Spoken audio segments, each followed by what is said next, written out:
아무도 예배하지 않는, 아무도 예배하지 않는 그곳에서 주를 예배하리라. 아무도 찬양하지 않는 그곳에서 다 주를 찬양하리라. 누구도 헌신하지 않는 그곳에서 주께 헌신하리라. 누구도 증거하지 않는 그곳에서 나 주를 증거하리라. 내가 걷는 거는 다 주를 예배하게 하소서. 주의 보혈로 덮어지게 하소서. 내가 선이고 주의 거룩한 것 되게 하소서. 주의 향기로 물들이소서. 아멘. 은혜로우신 아버지, 오늘 다니엘서를 봅니다. 정말 다니엘이 그 어려운 속에서도 주님을 찾고 주님을 향한 그 믿음이 식어지지 않았던 것처럼 우리도 이 세상에서 우리의 믿음이 흔들리거나 요동하지 않게 하시고 하나님 앞에 바로 세워지는 우리가 될 수 있도록 성령님 도와주옵소서. 오늘도 말씀 듣기를 원합니다. 성령님 도와주시고 은혜 베풀어 주옵소서. 시종을 주님께 맡겨오며 예수님의 이름으로 감사하며 기도합나이다. 아멘. 자, 오늘 시간부터는 우리 다니엘서를 보겠는데요. 다니엘서 교재 7페이지를 보시면 다니엘서의 서론적 이해가 나옵니다. 1 제목, 히브리 원전은 그 본서의 주인공이자 본서의 저자인 다니엘 이름을 따서 그대로 이름을 붙여졌습니다. 이 다니엘이라고 하는 말은 하나님은 나의 심판자다라는 그런 뜻이에요. 그러니까 어찌 보면 그 하나님은 나의 심판자라고 하는 이 다니엘의 뜻과 다니엘의 그 역사, 그 하는 사역, 이 모든 것들이 좀 연결이 많이 되는 이런 부분들을 보게 됩니다. 그러니까 하나님은 이름을 통해서 역사하시는 이런 부분들을 보죠. 물론 이제 성경에 보면 이름값 못하는 사람 참 많습니다. 뭐 성경만 아니라 오늘날도 마찬가지 이름값 못하는 사람 참 많아요. 그런데 하나님께서는요, 자신의 구속사를 이루어 가시는 방편에서 하나님의 특별한 사람을 세우시고 그 사람의 이름을 붙여주시고 그 이름을 따라서 하나님께서 역사하시는 이런 부분들을 보게 됩니다. 그래서 종종은 이름을 바꿔주는 그런 부분도 보지요. 그래서 잘 될 때, 하나님 축복할 때 이름을 바꿔주시기도 하시고 또 하나님께서 저주하실 때에 또 이름을 바꿔주시기도 하시는 이런 부분들을 보게 됩니다. 이 저자와 기록 연대를 보시면 본서는 그 자체의 내증과 그 탈무드, 또 유대 전승, 또 외증 다 합쳐서 보면 BC 586년에서 539년 사이에 포로 시대 및 그 전후의 실로 포로 시대에 걸출한 신앙의 영웅으로 활약했던 다니엘이 저작이라고 하는 것을 전통적으로 인정해 왔습니다. 그러나 AD 3세기경에 그 철학자 폴피리가 처음으로 다니엘의 저작서를 부인하기 시작을 했어요.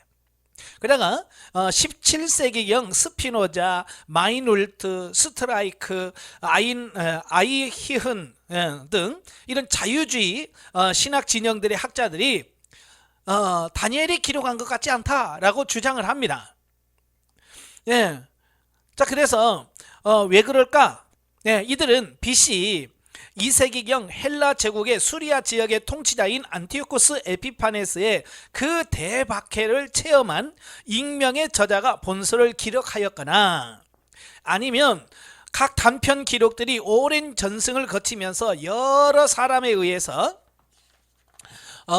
개작되는 것이 BC 한 2세기 이후 오늘날과 같은 형태로서의 기록된 성경이다라고 주장을 합니다. 그래서 이 다니엘의 저작서는 두 가지 설이 있어요. 하나는 BC 6세기 중엽을 주장하는 초기 절약설이 있고요. BC 2세기 이후에 기록됐다라고 주장하는 후기 절약설이 팽팽히 맞서고 있습니다. 우리는 6세기 중엽의 초기 절약설을 지지하고 있습니다. 그럼 왜 그런 많은 사람들이 후기를 주장할까라고 하는 겁니다. 그들은 하나님의 능력을 믿지 못하기 때문에 그래요. 그러니까 다니엘서를 이제 쭉 보다 보면 정말 다니엘은 자기 자신이 경험하지 않은 미래 세대를 마치 자기가 보고 쓴 것처럼 기록을 해요. 기가 막힌 하나님의 역사죠. 그러니까 하나님이 하셨다라고 하는 그 믿음이 없으니까 그게 이해가 안 되는 겁니다. 어떻게 이루어지지도 않은 일을 이렇게 마치 이루어진 것처럼 보고 쓸 수 있느냐. 그러니까 이건 믿을 수 없다는 거예요. 못 받아들이겠다는 겁니다. 자, 우리가 볼 때는 답답하죠. 그지? 왜 그걸 믿으면 되는 걸. 그러나 믿음 없는 사람 입장에서 보면 그렇게 믿는 우리를 뭐라고 여기겠어요? 이 광신자. 광신자라고 여기겠죠. 우리는 하나님의 역사를 믿으면 이 모든 것은 어때요? 다 믿을 수 있는 겁니다.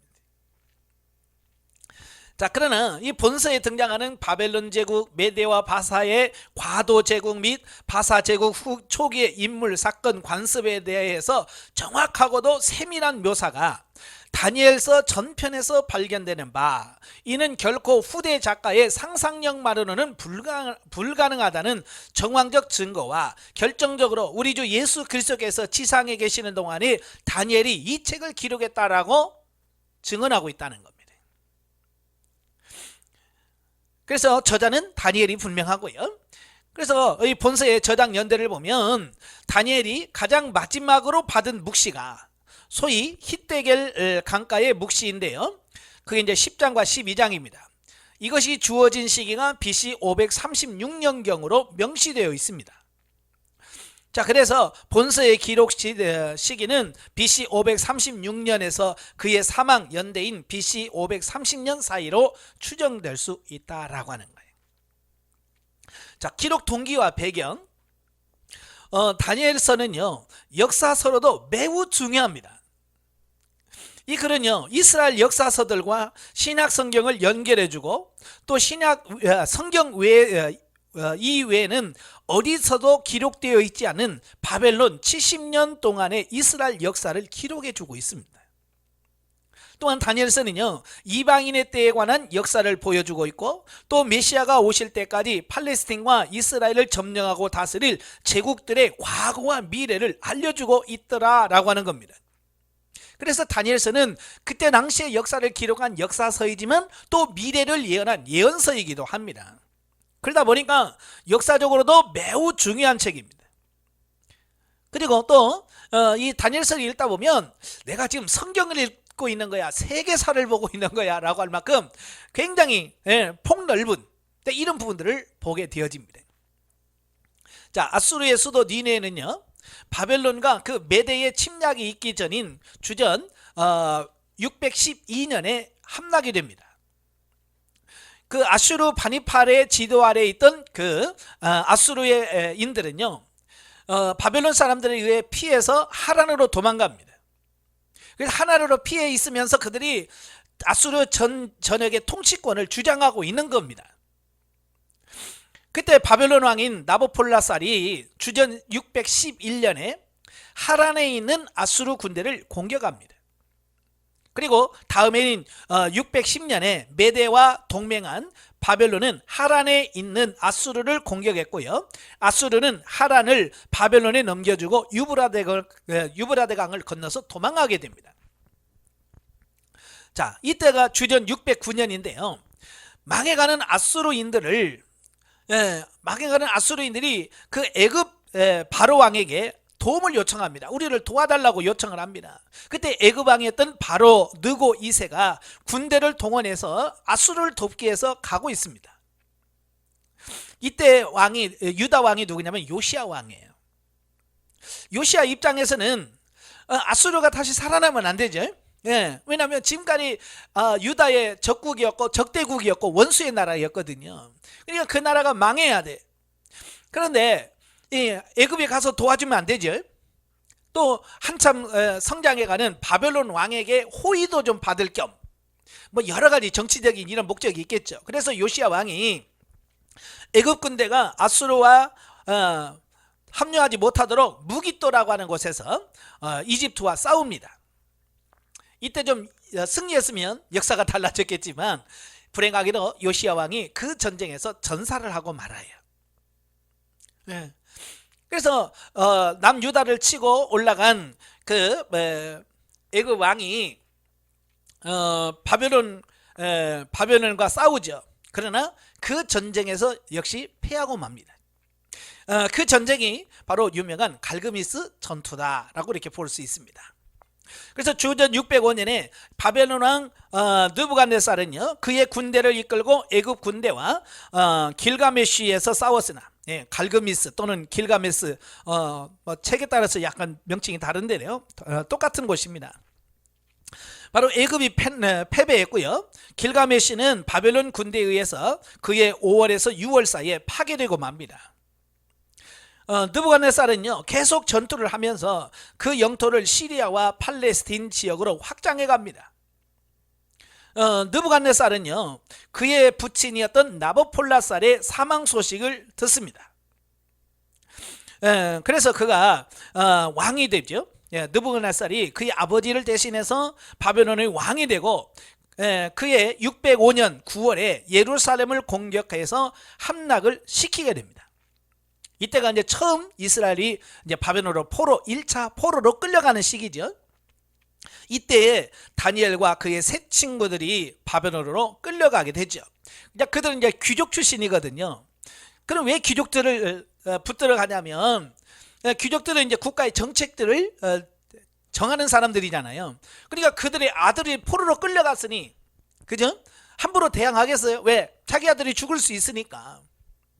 그 예전에 뭐 우리나라도 그랬잖아요. 중국하고 당나라, 청나라 그때 그들이 쳐들어와 가지고 왕자를 끌려가기도 하고 공주를 데려가기도 하고 왜? 그래서 우리가 대적하지 말라라고 하는 어떤 그런 부분들이거든요. 또한 그들을 포로에 저항하지 못하도록 하기 위한 어떤 목적이기도 하고 또 나중에 그들을 훈련시켜서 그 행정관리 나중에 이제 유대를 관리하는 행정관리로 준비시키기 위해서 그들을 데리고 가죠. 이것이 바로 그 유명한 1차 포로 포수 기간이다 라고 이렇게 보면 되겠습니다. 그러던 중에 느부갓네살은요 여호야긴이 아니고 김입니다. 여호야김이 바벨론에 반항했기 때문에 주전 597년에 두 번째로 유다를 침략을 합니다. 이때 예루살렘은 바벨론에 의해서 또 2차 정복이 됩니다. 2차 정복이 되고 이때 약 만여 명의 포로가 바벨론으로 끌려갑니다. 2차 포수입니다. 이때에 에스겔 선지자를 포함한 약 1만 명의 사람들이 끌려가게 됩니다. 그리고 세 번째 침략은 주전 588년입니다. 시드기야 왕 때죠. 자, 이때 예루살렘 성벽은 무너졌고요. 성전은 주전 586년에 불타버렸습니다. 이 공격에서 살아남았던 대부분의 유대인들은 모두 바벨론으로 끌려가게 되는 이런 부분을 보게 되죠. 이때가 3차 포수라고 합니다. 그러다가 이제 유대인의 귀환은요. 주전 539년 고레스가 바벨론을 무너뜨리고 메대와 바사의 왕국을 건립할 때 비로소 가능해지죠. 이때 포로로 끌려온 백성들을 귀환시키는 정책이 행해집니다. 바로 고레스는 칙령을 반포해서 주전 BC 538년에 유대인들에게 너희는 본국으로 돌아가서 성전을 짓고 하나님께 예배를 드려라 라고 하는 칙령을 내립니다. 그래서 1년을 준비한 다음에 BC 537년에 약 5만 명의 백성들이 유대로 귀환하게 됩니다. 이때가 1차 포로 귀환입니다. 자, 이 일을 위해서 다니엘은 기도합니다. 왜냐하면 예레미야서를 읽다 보니까 70년이 차면 본국으로 돌아간다는 거예요. 그 말씀을 기억하고 나서 이 다니엘이 그걸 위해서 다니엘서 9장 4절부터 19절 금식하면서 기도합니다. 성전은 그 뒤로도 주전 515년, 다른 때는 516년이라고도 하죠. 516년에 완성이 됩니다. 귀환한 지 20년 만에.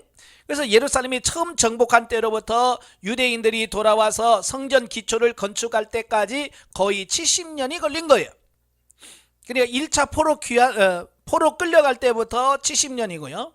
돌아올 때까지 70년이고, 성전이 무너졌다가 다시 세워질 때까지도 70년이에요. 그래서 예레미야의 포로 귀환이 약 70년이 될 거라고 하는 그 예언이 그대로 글자 그대로 성취되어지는 이런 부분들을 보게 되죠. 자, 다니엘서의 특징을 보면요, 모든 성경이 그 1차 수신자 외에도 간접적으로 전 시대의 성도들 위하여 기록되었으나, 다니엘서는요 가장 의도적으로 동시대 선비들뿐만 아니라 종말까지의 전 시대의 성도를 수신자로 하여 기록된 책이다 라고 볼 수 있습니다. 자, 이것이 다니엘서를 묵시록 또는 예언서라고 부르는 이유이기도 합니다. 그러니까 다니엘은요, 지금 우리 다니엘이 사역했던 그 시대보다도 지금 한 2600년이 지났어요. 2600년이 지나서 지금 저와 여러분이 경험하지도 않은 그 미래, 예수 그리스도의 재림과 그 마지막 종말 때까지를 바라보면서 예언을 하고 있다는 거예요. 대단한 거잖아요. 그리고 우리뿐만 아니라 아직 우리 후대들, 아직 이 세상에 태어나지도 않은 그 시대를 바라보면서 이 성경을 썼다는 겁니다. 대단한 성경이에요. 두 번째로, 물론 다니엘서 이전에도 부분적으로 묵시 문학적 성격을 가진 성경 및 성경 위에 기록들이 있으나, 본서는 성경은 물론 모든 유대 묵시 문학의 본격적 효시로 지칭됩니다. 이제 우리가 보통 묵시 문학이라고 하죠. 이 묵시 문학은 주로 이제 BC 200년에서 AD 200년경에 유대교와 기독교에서 융성했던 문학의 한 장르가 묵시 문학입니다. 근데 이 묵시 문학은요, 핍박이나 고통 속에 있는 사람들에게 소망을 주기 위해서 쓰여졌다라고 이렇게 볼 수 있는데요, 바로 이 다니엘서가 이 묵시 문학의 시조, 시조라고 보면 돼요. 다니엘서부터 시작되어졌다라고 볼 수 있다라고 하는 겁니다. 세 번째, 신학에 비해서 예수 그리스도를 통한 구속 구원에 대한 전 계시가 완비되지 못했던 구약적 시대의 배경을 반영하면서도 한 역사의 심판과 종결, 또 새 천국의 도래라는 성경 종말론의 핵심 패턴이 명료히 제시되어 성경 종말론의 필수 요소를 구비하고 있다는 겁니다. 그러니까 구약에 써 있으면서도 종말론에 대해서 아주 면밀하게 기록되어 있다는 거예요. 그래서 종말론을 강의하다 보면 반드시 다니엘서를 같이 보게 돼요. 그죠? 다니엘서를 같이 봐요. 왜? 종말에 대한 이야기를 하고 있기 때문에 그래요. 한편 신약에서 종말론을 집중적으로 보여주는 대표적인 책인 계시록이 주로 대종말 전후 사건에 치중한 반면에, 다니엘서는 대종말 자체보다는 대종말을 향해 역사 전개 과정 전체를 포괄적으로 강조하고 있다는 겁니다. 그리하여 계시록과 다니엘 이 둘을 합할 때에 보다 온전한 종말론적 조망을 얻게 됩니다. 자, 이 점을 착안해서 다니엘서를 구약의 계시록이라고 부르기도 한다는 겁니다. 자, 세 번째 특징이 뭐냐? 다니엘서는요, 정확히 BC 586년에서 539년에 이르는 그 포로 시대 직전인 BC 605년에서 포로 시대 직후인 BC 536년을 그 시간적 배경으로 하고 있다. 그러나 역시 그 주요 배경은 포로 시대인 바, 다니엘서는 예레미야, 에가, 오바댜, 에스겔과 함께 포로 시대에 기록되어진 네 예언서 중 하나로 간주되고 있습니다. 다섯 번째는, 본서는 히브리 성경에서는 그 저자의 주안점을 두어 성문서로 구분합니다. 그러나 70인역 이후 성경에서는 그 내용의 주안점을 두어서 예언서로 각각 분류하고 있습니다. 그러니까 성경을 여러 이제 유대인들은 성경을 구분하죠. 율법서, 또 전 예언서, 성문서, 후기 예언서 이렇게 성경을 구분합니다. 지금 우리는 뭐 모세오경, 그다음에 역사서, 그다음에 뭐 이렇게 구분하잖아요. 예, 그런데 바로 이 다니엘서를 유대인들은 성문서로 구분했어요. 근데 후기에 가서는 이걸 예언서로 따로 구분하고 있다라고 하는 거예요. 여섯 번째는 1장 1절부터 2장 4절 전반부, 또 8장 12장은 히브리어로 기록이 되어 있습니다. 그리고 2장 4절 하반절부터 7장 28절까지는 아람어로 기록되어 있다는 거예요. 그래서 이 두 부분이 우선적으로 이방 민족 및 유대인 각각과 관련된 내용을 서로 나누어서 기록했기 때문에 나온 결과라고 대개 학자들이 추정하고 있으나 절대적이라고 보기는 없습니다. 그러니까 두 언어로 기록되었다고 하는 것이 또 특징이다 라고 이렇게 볼 수 있습니다. 12페이지 보시면 이제 신학적 이해가 나오죠. 예. 첫째, 다니엘서의 그리스도 기독론을 보시면 신구약 66권 전체가 각기 다른 역사를 기록하고 있고 저자들이 다 달라요. 그러나 주제와 목적은 다 동일해요. 뭐냐? 전 역사를 진행하는 동안 우리 주 예수 그리스도께서 구속의 역사를 통해서 죄인을 구원하실 거라고 하는 이런 구속사는 동일한단 말이에요. 자, 이런 관점에서 과연 이 다니엘서에서 예수 그리스도를 어떻게 표현하고 있을까? 자, 그거죠. 그래서 첫째는 뜨인 돌로 나옵니다. 2장 34절, 35절, 44절에 보면 이 뜨인 돌이 나오는데요. 장구한 세월 동안 이어질 세상 나라를 상징하는 거대한 신상의 전체를 무너뜨리고 새 나라, 곧 천국을 새로이 세우실 자로서의 예수 그리스도를 상징적으로 묘사한 표현이 뜨인 돌입니다. 그러니까 느부갓네살이 꿈을 꾸잖아요. 거대한 신상이 나옵니다. 머리는 금, 가슴은 은, 허리와 넓적다리는 동, 그 다음에 철, 그 다음에 진흙으로 섞여진 이런 부분이죠. 이건 뭐라고 그랬어요? 앞으로 하나님께서 인류 역사를 이런 식으로 이끌어갈 거다라고 하는 그런 어찌 보면 역사의 진행, 이 모든 것을 말씀하고 있어요. 그런데 뜨인 돌이 어때요? 그 신상을 팍 깨트리죠. 예, 바로 이건 뭘 말하냐? 예수 그리스도를 통해서 새로운 시대가 열려질 거다. 자, 이걸 상징적으로 보여준 사건이에요. 그래서 뜨인 돌은 누구를 상징하느냐? 예수 그리스도다. 그 다음에 영원한 나라의 권세를 위임받은 인자, 7장 13절 14절에 나오는데요. 자, 성부 하나님으로부터 위임을 받아서 영원히 천국을 다스릴 자로서의 그리스도의 면모에 대해서 면모에 대한 설명인데요. 이는 이미 구약 시대에도 메시아가 세울 나라는 이 지상의 나라와는 다른 종말론적 나라임이 계시되었음을 보여주는 증거이다.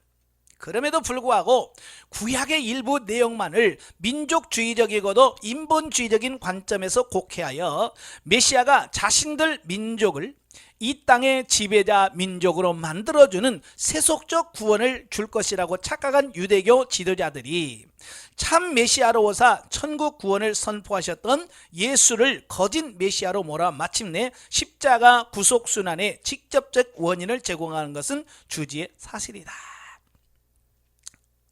그러니까 하나님이 세우시길 원하는 나라와 이스라엘 민족들이 착각해서 만든 자기들만의 어떤 민족주의적 구속사, 메시아관, 이게 부딪히는 겁니다.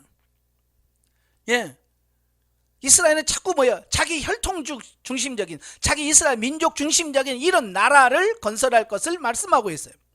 그러나 하나님은 그게 아니란 말이에요. 하나님의 나라는 그들이 생각하는 그런 나라가 아니란 말이에요. 지금도 많은 사람들이요, 신앙생활하면서 어떤 나라를 세우려고 그래요? 하나님의 나라를 세우려고 그래요? 자기 나라를 세우려고 그래요? 다 자기들만의 세상 나라를 세우려고 하는 거예요. 그래서 이 땅에서 어떻게 하면 출세하고, 이 땅에서 어떻게 하면 성공하고, 이 땅에서 어떻게 하면 누릴 수 있는가, 이 땅이 목적이 돼서 신앙생활하고 있는 거예요. 이스라엘 백성들과 다를 바가 뭐 있어요? 똑같죠. 바로 이와 같은 때에 저와 여러분들이 어떻게 해야 돼요? 이 땅을 위해서 사는 이 시대의 성도들에게 그게 아니다, 하나님의 나라는 이 땅에 있는 나라가 아니라 영원한 하나님의 나라다라고 하는 이 개념을 바꿔줄 수 있는 목회가 돼야 돼. 근데 많은 목회자들이 그걸 못한단 말이에요. 그저 땅에서 축복, 잘 먹고 잘 살고 성공하고 출세하는 것이 목적인 것처럼, 그래서 막 사업이 잘 되면 막 하나님이 축복해 주십니다. 그리고 하나님이 축복해 주사, 물질의 복을 주옵소. 그게 전부인 줄로 착각하고 신앙생활을 하고 있고 목회하고 있다 그 말이에요. 심각한 고민을 좀 많이 하셔야 돼. 이 시대에 정말 하나님이 원하시는 참 목회가 뭘까? 이 땅에서 잘 먹고 잘 사는 걸까? 아니면 하나님께서 말씀하려고 했던 이 영원한 하나님의 나라를 세우는 것이 목적일까? 우리가 땅을 위해서 사는 존재가 아니라 영원한 하나님의 나라를 위해서 사는 존재로 바뀌어져야 돼.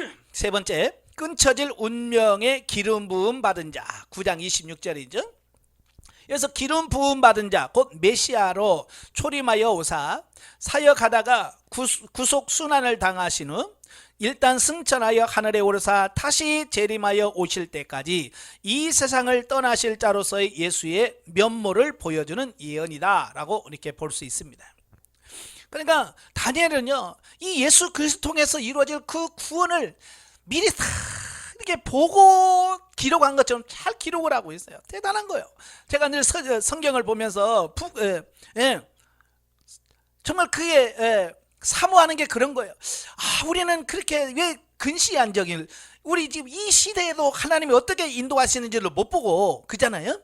이 시대에 하나님께서 뭘 어떻게 역사하시는지를 모르고만 산다 그 말이에요. 근데 다니엘은 수천 년, 아니 지금도 우리가 경험하지 못한 세계를 바라보면서 산다. 그러니까 우리가 원시치, 멀리 보지 못하고 근시안적 삶을 사는 우리들에게 많은 교훈을 주는 성경이 바로 다니엘서다라고 이렇게 볼 수 있어요. 좀 멀리 보는 여러분 되시길 바래요. 네 번째, 묵시의 수여자.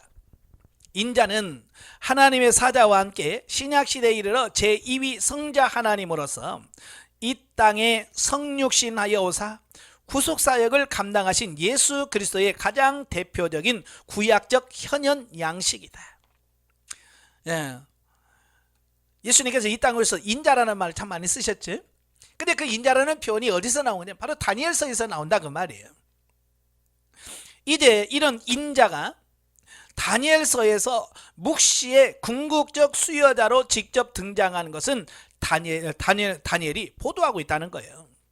그리하여 이는 앞서 영원한 새 나라의 권세를 인자가 위임받을 것을 보도한 말씀과 아울러 제2위 성자께서 삼위 하나님의 한 분으로서 태초부터 종말까지 이어지는 인간 구속사역의 작정과 실행에 전적으로 참여하셨음을 보여주고 있습니다. 그리하여 전지전능하신 삼위 하나님의 한 분으로서 성자께서 주도하시는 구속사역을 절대 성취될 것임을 강력히 시사해주고 있습니다. 여러분도 이런 영적 분별력이라든지 이런 영적 시각이 열려지셔야 돼요. 아시겠죠? 아까도 말한 것처럼 다니엘은 구약에 살아. 우리보다 2600년 전에 산 사람이에요. 그럼에도 불구하고 그 뒤에 600년 후에 일어날 예수 그리스도를 바라보고 예수 그리스도를 통해서 성취될 그 구속사를 속속이 마치 현실을 보는 것처럼 꿰뚫어 보고 있는 거예요. 바로 이런 영적인 눈, 영적인 분별력, 이게 저와 여러분 사이에 오늘 이 시대에 살아가는 목회자들에게 절대적으로 필요한 부분이 아닐까라는 겁니다.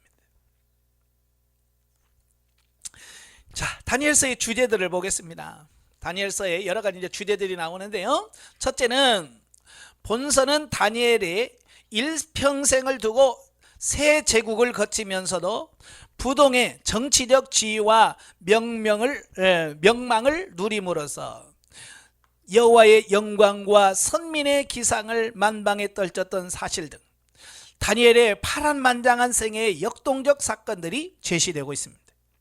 그리고 이런 대사건들의 와중에서 다니엘이 직접 간접적으로 받은 바 다니엘의 시대로부터 마침내 죄와 질고로 오염되어 하나님의 백성을 위한 완전한 구원의 장이 결코 될 수 없는 현 세상이 완전히 심판 종결되고 마침내 선민을 구심점으로 하여 세계 만민이 구원과 복락을 누릴 새 장으로서의 메시아의 나라가 도래할 때 곧 대종말에 이르기까지의 종말론적 역사 전개 과정을 주로 대제국의 흥망사를 중심으로 하여 각각 다양한 관점과 양식으로 거듭하여 다중적으로 보여주는 묵시들을 보도하고 있다. 다니엘서에서 강력히 반영된 주제들보다 세부적으로 정리한 다음과 같다. 그러니까 인류 역사를 대제국의 흥망사, 그죠? 대제국이 어떻게 이어지는지, 그래서 바벨론 제국이 무너지고 페르시아 제국이 세워진 다음에 페르시아 제국 다음에 헬라 제국이 건설이 되고 그 헬라 제국이 또 무너지고 그 다음에 로마 제국이 이르는 그 이후에 또 로마가 무너지고 이방인의 때가 돼서 예수 그리스도의 재림 때까지의 모든 과정을 바로 이런 대제국의 흥망사를 가지고 기록을 하고 있다는 거예요.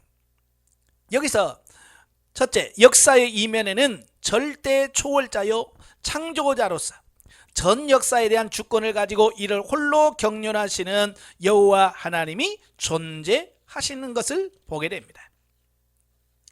그러니까요, 자, 여기서 보여주는 게 뭐냐면 인류 역사가 그냥 저절로 돌아가는 게 아니라고 말이에요. 그죠? 우리 자고 일어나고 그럼 막 태양이 저절로 뜨고 막 이런 줄 알잖아요. 아니란 말이에요. 이것을 운행하시는 분이 계시다고 말이에요. 그분이 누구냐? 하나님이다. 하나님께서 이 천지 만물을 창조하셨고 지금도 그 우주 만물을 역사하고 계시다라고 하는 것을 주장하고 있는 겁니다. 그 다음에 역사에는 하나님의 작정이 있으며 하나님의 경륜대로 진행된다.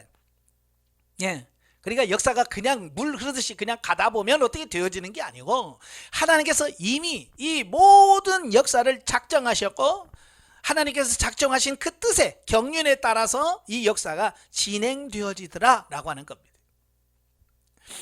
그러니까 역사는 우연한 사건의 연속이 아니라 죄로 오염된 현 세상의 심판과 종결, 그리고 이를 계기로 택한 자들이 영생과 복락을 누릴 영원한 새 나라가 도래될 결정적 시기, 곧 대종말을 향하여 하나님이 작정하신 경륜대로 한치의 오차도 없이 전개되어 나간다. 즉 역사는 곧 구속사이다. 그러니까 하나님께서 지금 인류 역사를 이끌어 가시는 게 뭐냐면 결국 범죄하고 타락한 인간을 어떻게 구원하시는가, 그게 구속사예요. 그러니까 성경이 구속사하듯이 인류 역사도 보이지 않지만 여기서 하나님께서 죄인을 구원하시려고 하시는 하나님의 역사가 면면에 드러나고 있다라는 겁니다. 그래서 역사는 죄인을 구원해 가시는 하나님의 역사다. 그러니까 하나님의 시각으로 역사를 바라봐야 진짜로 바라볼 수 있는 거예요. 그런데 불신자들은 하나님의 시각으로 그 역사를 바라보지 않잖아요. 그지? 자기들의 시각으로 바라보고 있는 거예요. 그래서 이 역사를 제대로 볼 줄 모르는 거죠.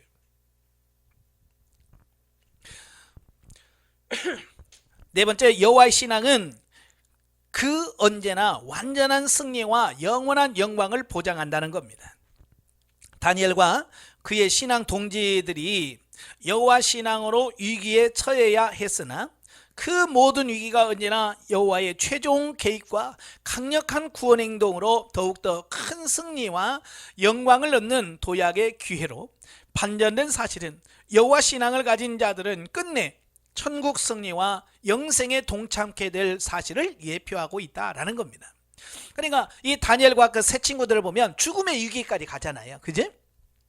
이제 더 이상 소망이 없다라는 그 단계까지 가. 그런데 그들은 하나님을 그 단계에서 믿어. 그죠? 여호와 신앙, 하나님을 믿는 겁니다. 그때마다 하나님께서 어떻게 해요? 그들을 건져내시는 겁니다. 죽음의 위기에서 그들을 건져내시는 겁니다. 사자 굴 속에서 그들을 건져내시고 풀무불에서 그들을 건져내시는 겁니다. 뭐가? 그들의 믿음으로. 이건 뭘 말하냐? 오늘 이 시대에 또 예수님의 정말 재림하실 때에 우리가 과연 이 어려운 과정을 통과할 수 있는 게 뭘까? 그걸 보여주는 겁니다. 어떤 우리의 힘과 능력으로 이걸 통과하는 게 아니라 하나님을 믿는 그 믿음으로 승리하게 된다, 이걸 가르쳐주고 있습니다. 아시겠죠? 그래서 이 마지막 때 우리가 승리할 수 있는 비결, 우리가 믿을 수 있는 비결은 다니엘과 같이, 그의 새 친구들과 같이 하나님을 믿는 그 여호와의 신앙, 믿는 믿음, 이게 중요하다는 겁니다.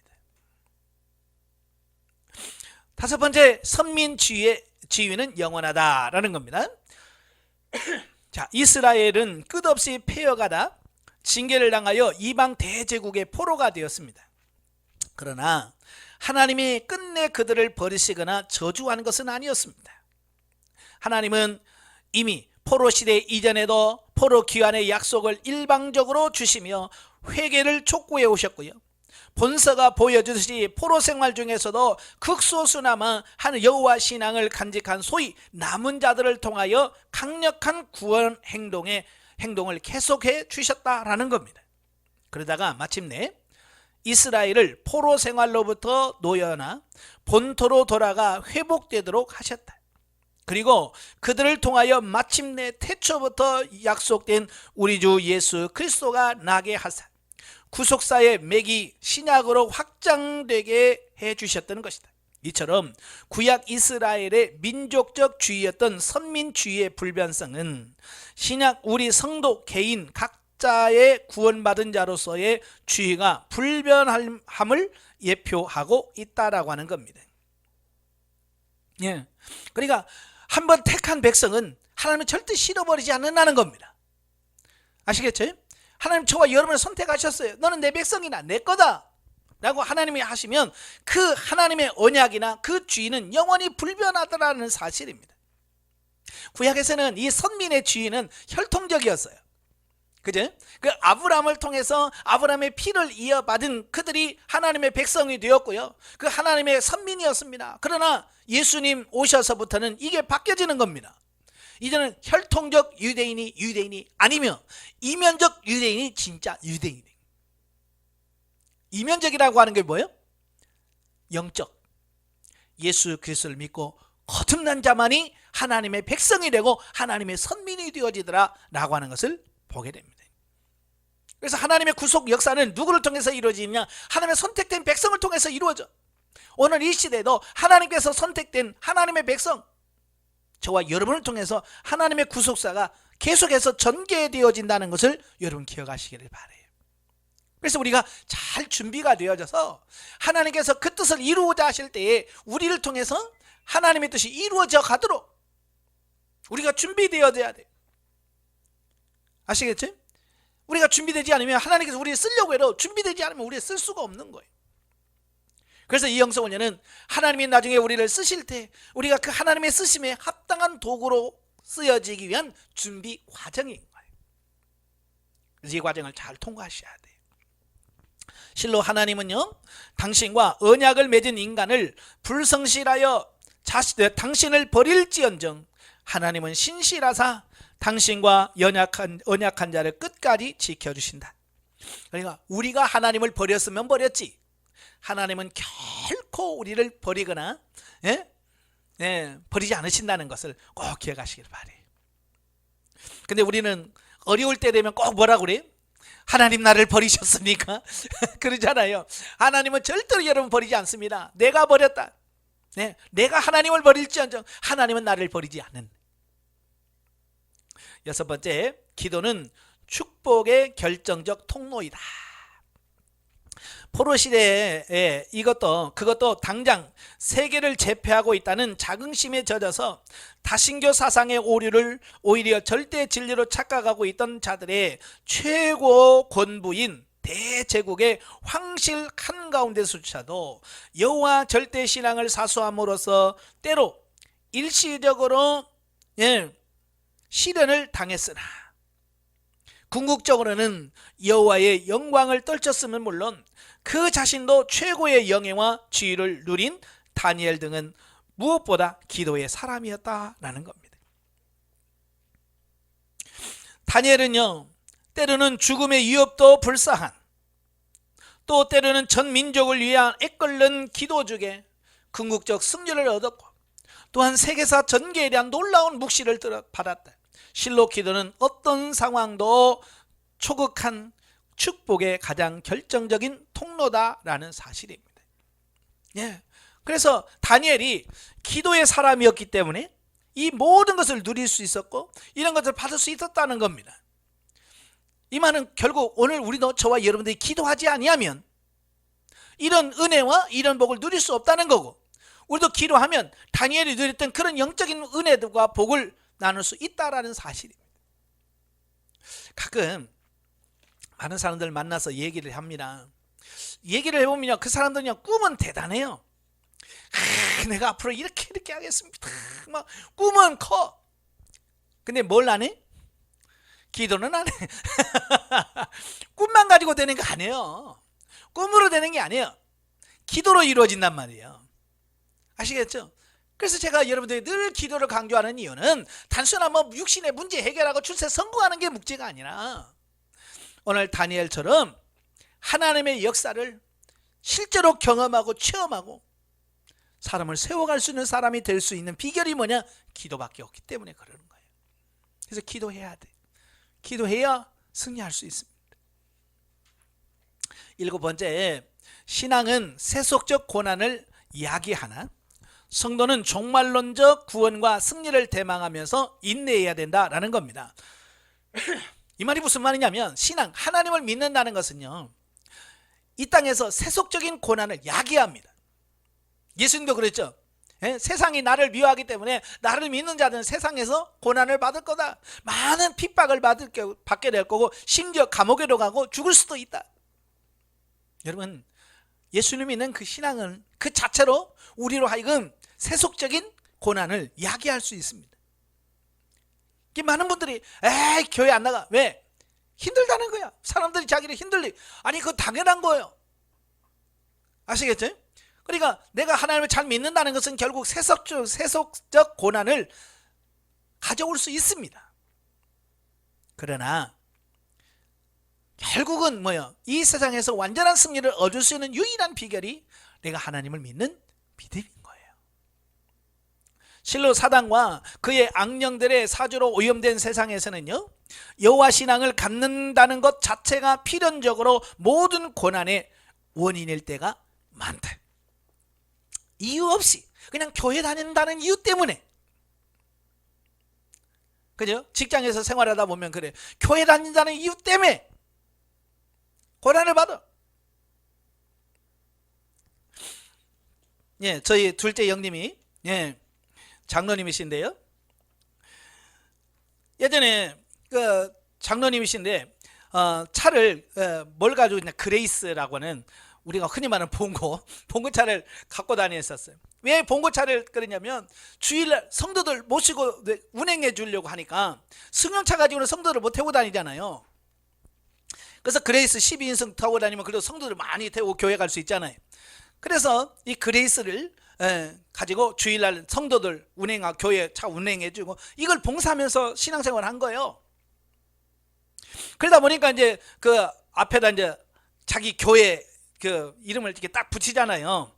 자석으로 해서 딱 붙이고, 평일 때는 띄어서 지붕에다 올려놓고 운행할 때는 앞에다 딱 붙이고. 왜 교회 차가 아니고 이제 개인 차니까. 그래서 그 이름을 띄어서 이제 차 지붕에다 이렇게 딱 올려놓고 이제 직장 생활을 했어요. 이제 뭐 연세도 있고 이제 공장장이 돼가지고 그냥 그 공장장으로 일어날 때인데, 마침 그때가 회사가 어려워졌을 때예요. 그러니까 그 회사 사장이 그 집무실에서 이렇게 보다가 왜 이게 참 어려운 거야 하고 고민하고 있다가 창문을 이렇게 보니까 이 공장장 차 위에 무슨 교회라고 하는 팻말이 딱 붙어 있는 거야. 그러니까 이 사장이 저가 예수쟁이 때문에 우리 집이 회사가 지금 어렵다라고 생각한 거예요. 그래서 잘랐어요. 아무 이유도 없이. 일도 못하는 것도 아니고 문제 있는 것도 아닌데 단지 교회 다닌다는 그 명목하에 자른 거예요. 그러니까 하나님께서 그건 가만히 보시지 않잖아요. 예? 하나님께서 그 뒤로 더 좋은 직장, 더 가깝고 돈도 더 많이 주는 공장으로 인도하셨어요. 참 그런 걸 보면서 참 그냥 교회 다닌다는 이유 때문에 그냥 불이익을 당할 수 있습니다. 직장에서도 그래요. 그렇지만 결과적으로는 그런 모든 과정들을 인내하고 가야지. 그것 때문에 아이고 나 교회 다녀서 손해봐서 나 안 다녀 이러면 안 된다는 걸 얘기하고 있는 거예요.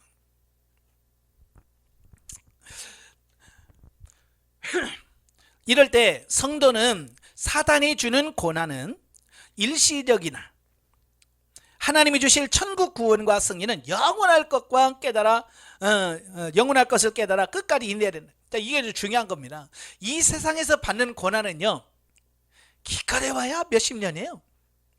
여러분 언제 죽을 거예요? 몇 년 남으셨어요? 계산하기 어렵죠? 왜 가는 날을 모르니까. 그래서 그냥 넉넉히 잡고 100살이라고 칩시다. 여러분이 이제 100살에 주님에 간다고 쳐도 여러분 이 세상에서 고난받으면 몇 년 고난받아요? 한 40년. 이 세상에서 주님 가실 때까지 내가 100살까지 산다고 치고 그때까지 고난받는다고 해서 40년이야 40년 고난받는 거예요. 길겠죠? 그런데 하나님께서 만약에 하나님의 구원을 받지 못한다면 이 40년 편하게 살겠다고 나 교회 안 나가 나 에? 그래서 이 40년 편하게 살겠다고 하나님을 떠나면 영원한 징벌이 기다리고 있는 거예요. 반대로 이 40년 동안 주와 함께 고난을 받으면 우리는 영원한 기쁨과 복락이 있습니다. 이걸 말씀하고 있는 거예요. 그래서 이 땅에서 끝까지 승리하는 여러분 되셔야 됩니다. 자, 본서에 나타난 바 주위의 모든 이방인들과 황제 심지어 자신의 동족들이 대부분 우상숭배와 이방 문화에 동화되어 갈 때에 일사각오의 신념으로 여호와 신앙을 사수하여 궁극적으로는 영광과 승리의 삶을 살았던 다니엘 등의 역동적 삶은 이 교훈을 생생히 전해주고 있습니다. 이난 고난과 인내라는 주제는 훗날 신약 사도들로 거듭하여 간곡히 지려가고 있다라고 하는 사실입니다. 그래서 이 믿는 자들의 고난은 신구약 시대를 초월한 성도들의 삶이에요. 그래서 베드로전서도 뭐라고 그래요? 그냥 너희가 고난 당하고 그냥 이상한 일 당하는 처럼 이상히 여기지 말라는 거예요. 그냥 당연하다는 겁니다. 아시겠죠? 그래서 우리가 고난이면 마땅히 올 것이 왔구나 라고 여기고 그걸 인내로서 승리하셔야 된다 그 말입니다. 자, 큰 세 번째 다니엘서와 현대 성도. 다니엘서는요 포로 시대의 신학 영웅 다니엘 생애의 주요 사건과 그가 직간접적으로 받았던 종말론적 역사 전개에 대한 묵시들을 두 축으로 하는 책입니다.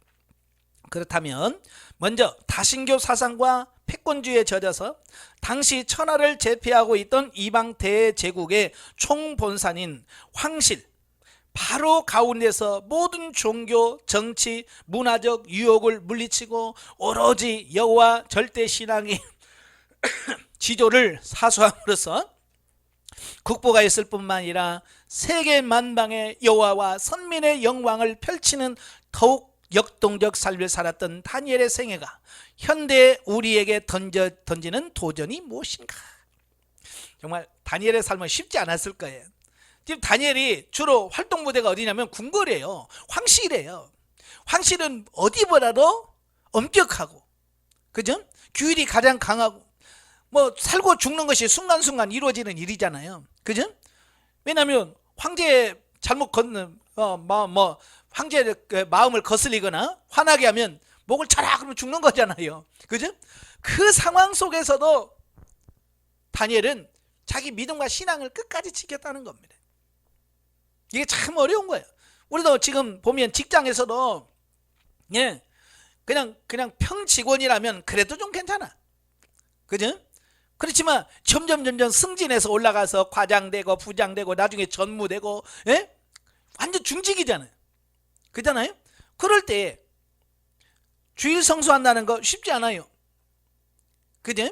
주일날 회의한다. 주일날 뭐 한다. 그러면 일반 평사원이야 안 가도 표시도 안 나죠.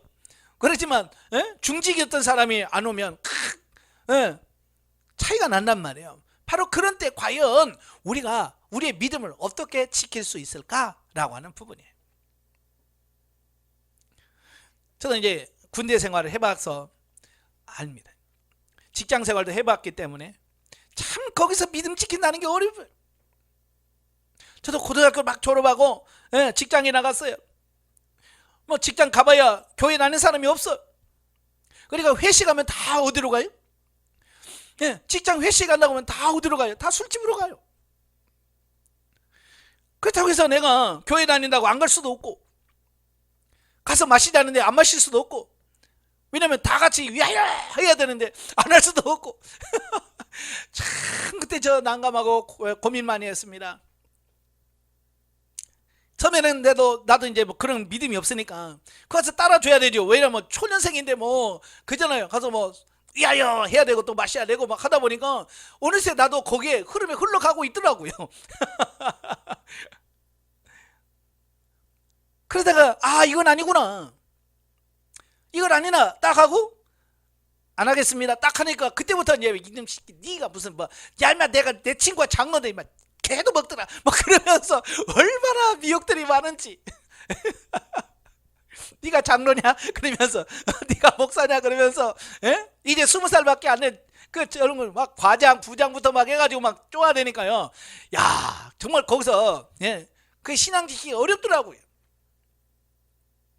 그래서 하나님께서 저를 거기서 해고시켰어요. 자르셔서. 왜? 그 속에서 믿음 지킨다는 게 쉽지 않으니까. 그리고 저를 군대로 가게 했어요. 군대 가니까 더 심하더라고요.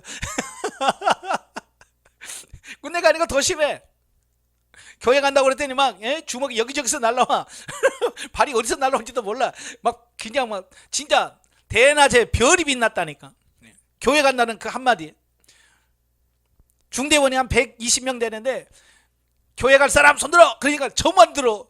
그것도 작대기 하나 달고 이제 간지 일주일도 안 된 며칠 안 된 그 쫄병이. 그러니까 막 여기저기서 이 쫄병이 기어 빠져가지고 교회 간다고 한다고.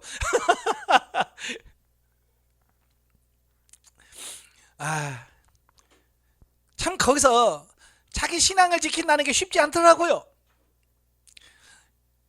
그래서 제가 끝까지 갈 겁니다 그랬어야 되는데, 제가 그때는 뭐 군대가 뭐 교회가 어딘지 뭔지 아무것도 모르니까 갈 수가 없더라고요. 그래서 손 내렸어요. 맞고. 왜냐면 교회를 어떻게 가야 되는지, 교회가 어딘지를 알아야 가지. 이제 간지 뭐 며칠 안 됐으니까. 그 다음날 그 다음 주에 또 교회 갔으면 손 들어. 저만 또 들었죠. 또 뒤지게 맞았어요. 그래도 갈 수가 없는 거야. 누가. 왜냐면 작대기 하나는 군대는 혼자 못 다닙니다. 3개월까지는 누군가가 데려가야 돼. 상병 이상이 같이 데려가야 돼요. 상병 이상이 데려가야 되는데 누가 나를 데려가냐고요. 아무도 데려가 주는 사람 없습니다. 그러니까 손들었다가 또 맞고 못 갔죠. 3주째 또 그랬어요. 또 맞으니까 4주째 되니까 제 직속 상관인 상병 마로봉이 이제 내일 모레면 병장 될 사람이 하도 내가 불쌍했나 봐. 교회 갔으면 손들어. 또 손들었죠. 그랬더니 그 상병이 손을 딱 들고 제가 데려갔다 오겠습니다 그러더라고요.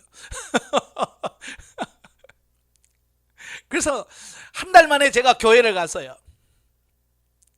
그 상병은 교회도 안 다녀. 그러니까 막 가자마자 막 그냥 자르가지 막. 그것도 한두 번이지. 그렇잖아요. 원래 교회를 다녔으면 자기도 재밌어서 갔겠지만 교회도 안 다니는데 나를 위해서 가는데 힘든 거예요. 그러니까 나중에는 뭐라고, 너 안 가면 안 되냐? 나 안 가면 안 되냐? 나도 힘들다 야. 그러더라고요. 그래도 끝까지 한다고 하니까 하나님께서 그렇게 하게 하시더라고요. 그래서 그 다음부터는요, 이제 어디를 가든지 정말 내 신앙, 내 믿음을 내가 지켜야지. 그걸 타협하고 양보하지 않게 돼요. 그래서 여러분도 마찬가지예요. 어딜 가든지 그 타협할 것과 타협하지 않을 것을 구분할 수 있는 이런 부분이 필요한 거예요. 자, 17페이지입니다. 영적으로 볼 때에 현재는 그 옛날 다니엘에게 온갖 세속적 부귀영화를 제공하며 또 때로는 생명을 위협하며 이방 다신교 사상에 동화되기를 요구했던 이방 대제국의 황실과 같은 문화 환경에 처해 있다고 볼 수 있다. 그렇죠? 그 나라는 하나님을 섬기는 나라가 아니잖아요. 그들 나라에 국교가 있어요. 이방신을 섬기는. 그러니까 국경일이나 어떤 행사가 되면 어때요? 전 왕부터 시작해서 모든 신하가 거기 우상제물 앞에 가서 제사를 드립니다. 그런데 그 중에서 저 못 갑니다. 저는 하나님 섬겨서 나는 여기 절 못합니다. 이게 쉽겠어요? 그래도 다니엘은요 그걸 했어요. 이게 중요한 겁니다. 자, 왜냐하면 기술의 발달과 경제의 풍요라는 겉모습을 내세워 사단은 극도의 인본주의, 세속주의, 이기주의, 쾌락주의를 조장하여 인생들이 절대 초월자이신 하나님을 향한 신앙의 순결을 유지하는 것은 어리석은 짓인 양 때로는 달콤하게 때로는 온갖 세속적 손실을 위협하며 호도하고 있기 때문이다 그 말이에요. 예, 사람들이 그래요. 야, 너 그래야 출세 못해. 예? 너 여기서 회사에서 진급 못해. 그래가지고 너 여기서 잘려. 얼마나 많은 유혹을 합니까? 아마 다니엘도 그게 한두 번이었겠어요? 그죠? 얼마나 많은 사람이 너 그래가지고 너 오래 못 견뎌. 막 그걸 얼마나 많이 했을까요? 옆에서. 그래도 거기에 지지 않았다는 거예요.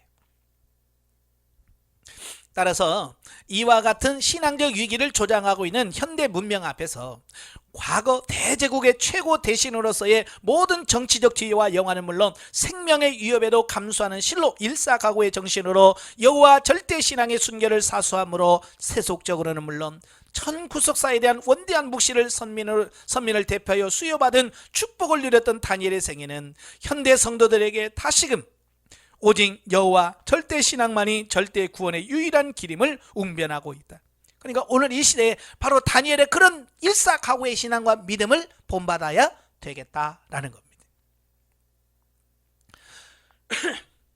근데요, 가만히 보면요, 싸워보지도 않고요 미리 겁먹고 포기하는 사람이 너무 많은 거예요. 예, 아예 그냥 해볼 생각도 안 해요. 얼마든지 내가 이번에 교회 가야 됩니다. 그러면 회사에서도 그래 가라 그럴 텐데 아예 간단 말도 안 해버려. 포기해버리는 거죠. 제가요 아까 군대 얘기했죠. 제가 처음에 왔을 때 그런 것을 경험했기 때문에 그 다음부터는요 신병들 오면 제일 먼저 가서 야 교회 다니냐? 네 그래 그러면 이번 주 주일날 교회 갈 사람 손들어. 그러면 빨리 손들어야 된다. 그럼 내가 데리고 갈게. 그렇게 얘기하잖아요. 손을 못 들어요. 손을 못 들어. 손만 들면 내가 데려갈 텐데 손 안 드는데 야 교회 가자 할 수가 없잖아요.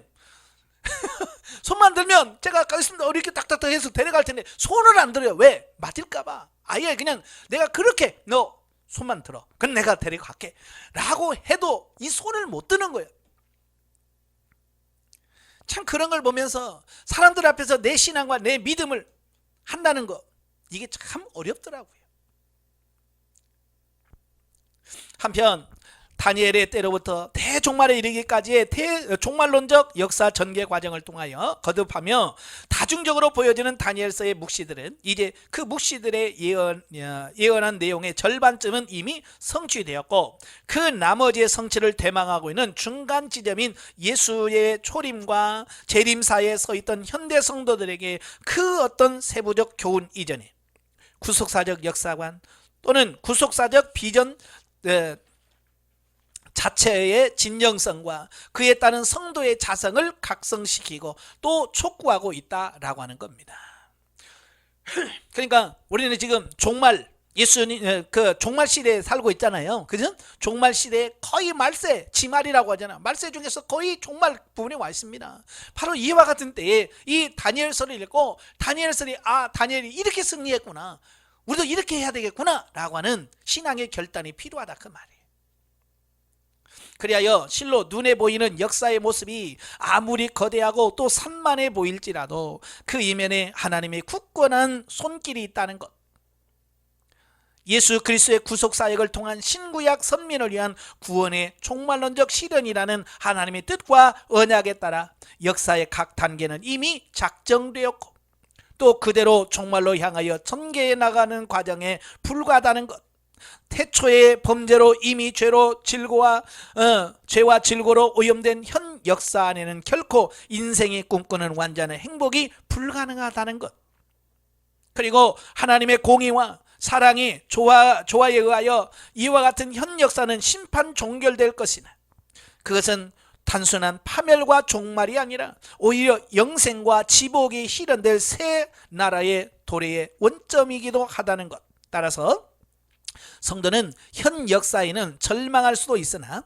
궁극적 승리와 구원을 믿는 바 역동적 희망을 가지고 현 역사 속에서 하나님의 나라를 선포 확장하고 그 완전한 실현을 위하여 적극적으로 삶을 이용해 나가야 한다는 것 등의 실로 근본적이지만 너무나 원대한 구속사적 역사관이 주는 교훈이 많더라라고 하는 겁니다. 그리하여 현대 성도는 이러한 본서를 통하여 현대가 처한 구속사적 단계에 대한 확인과 함께 동시에 그러한 구속사에 동참한 자로서의 구속사적 역사관이 우리에게 요청하고 있는 바람직한 삶의 모습이 내 안에 있는가 하는 자성의 시간을 가져야 합니다. 그러니까 다니엘서를 보면서 그래, 이 종말 시대를 사는 내가 과연 이런 믿음을 가지고 이 종말을 통과할 수 있는 그런 믿음을 갖고 있는가 라고 하는 자기 자신 한번 점검해 보셔야 돼. 저도 이 다니엘서를 읽을 때마다 한 번씩 내 자신을 둘러봐요. 정말 내가 이런 상황에서 이럴 수 있을까? 정말 사자굴에 보낸다. 사자굴에 들어갈 거다. 여러분 어떻게 할 것 같아요? 만약에 여러분 목사 할 거야 안 할 거야? 목사 한다면 너 사자굴에 집어넣을 거야. 그러면 만약에 여러분 어떻게 할 거예요? 생각 안 해보셨어요? 나는 어렸을 때부터 늘 그게 생각이 나는 거야. 어렸을 때 많이 교회에서 설교하면 그러잖아요. 공산당이 만약에 와가지고 여러분 머리에다 총 딱 대면서 너 예수 믿을 거냐?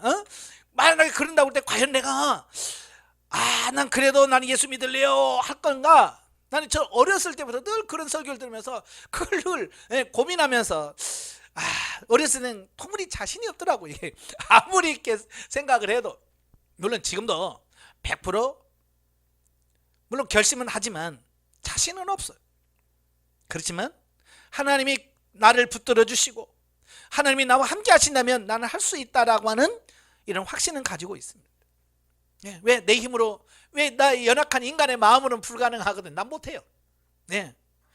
그렇지만 주님이 도와주시고 성령님이 도와주시면 가능하다는 확신을 갖고 있습니다. 19페이지 보시면 구속사적 예가 나옵니다. 다니엘서를 구속의 서정이라는 관점에서 보면 그 당시에 이스라엘의 회복과 다니엘을 통한 메시아의 계시로 말미암아 현세 천국에서의 구원의 적용으로부터 깨끗하게 되는 그런 사건 그리고 드디어는 계시록에서 말씀하시는 예수님 재림으로부터 이루어지는 그런 환난 후에 완전한 부활의 영광의 문제를 구속사적으로 볼 수 있다. 아까도 말했지만 본서는 단순한 역사의 기록물이 아니라 바로 하나님께서 범죄한 인류를 구원해 가서는 구속사로 봐야 이 본서의 의미, 뜻을 정확하게 우리가 이해할 수 있다라는 얘기예요. 그러나 같은 사건도 그 당시의 사건과 미래의 사건으로 구분하는 것처럼 이 사건을 구원의 적용이라는 관점에서 바라보면 당시 이스라엘 백성들이 오늘 우리의 자신이라고 생각할 수 있다. 하나님의 언약과 축복은 그 가나안 땅 현세 천국에서 진리의 말씀을 듣고 하나님과의 온전한 관계를 가지고 참된 은혜와 기쁨과 즐거움을 누리도록 하나님을 허락하셨지만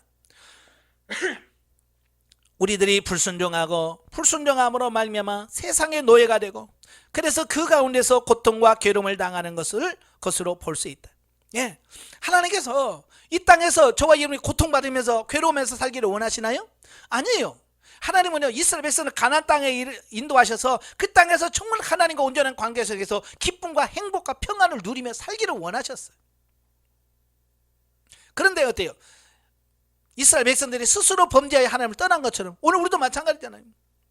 하나님이 고난을 주는 것이 아니라 우리가 범죄하고 타락해서 고난의 길로 들어가는 거예요.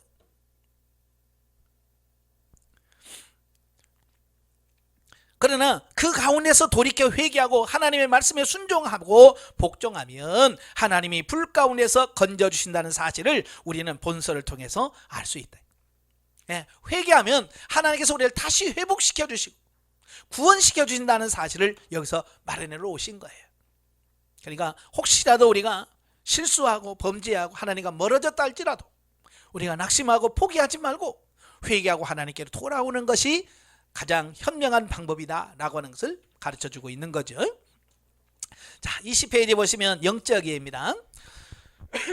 다니엘서는요, 세상 권세 속에서 그리스도인이 어떻게 믿음을 지켜나가고 성숙한 신앙으로 성숙되어져야 하는지 다니엘을 비롯한 사드락과 메삭과 아벳느고의 신앙을 그 모델로 제시하고 있다라고 하는 겁니다. 그러니까 그들을 바라보면서 이 말세 때 우리가 어떻게 살아야 될 것인가 라고 하는 부분을 우리에게 잘 보여주고 있는 겁니다. 즉 하나님은요, 다니엘과 그 세 친구들 같이 성도들이 신앙의 절개를 지키기 위하여 생명을 아끼지 않는 신앙을 보시며 어떤 상황에서든지 그들과 함께 하시고 그들을 지켜주심을 우리에게 보여주고 있다. 그래서 우리가 이 땅에 살면서 오직 하나님의 뜻대로 하나님의 말씀대로 살고 싶어하는 그 마음, 중심, 그것만 있다면 하나님은 그렇게 할 수 있게 만들어 주실 거예요.